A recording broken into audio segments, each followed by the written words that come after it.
अब हेर समय सधैँ किन सुन्छ र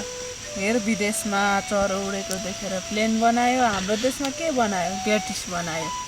लु अब हेर न बजार भाउ कहाँ पुगेको छ बजार भाउ आकाशिएर आकाश छुन आँटिसकेको छ केही आउँदैन त्यही भएर विदेश जा अब त यहाँ बसेर काम छैन फेरि यो दिदीको कुरा सुन्दा त टाउका दुख्छ विदेश किन जानु पर्यो यहीँ बसेर यत्रो जुरो गोरु पाल्ने अनि यत्रा आलु फलाउने काउली फलाउने किन जानु पर्यो विदेश यहीँ पैसा कमाउने हे यसको कुरा सुनेर त मेरो टाउको मात्रै दुख्छ झ्याउकी जस्तो कति क्याउ क्याउ क्याउ क्याउ क्याउ क्याउ गरेको कुन दिन मात्र यस्तै कुरा सुनेर कुन चाहिँ भित्तामा गएर टिङ टिङ टिङ टाउको ठोकेर मरौँ जस्तो लाग्छ भित्तामा गएर किन टाउको ठोक्नु गएर यहाँ ढुङ्गा छ यहीँ ठोक्नु न ल गाइज थ्याङ्क्स फर वाचिङ होइन अब हाम्रो भिडियो कस्तो लाग्छ लाइक गर कमेन्ट गर सेयर गर सब्सक्राइब गर ल बाई बाई नेक्स्ट भिडियोमा भेटौँला ल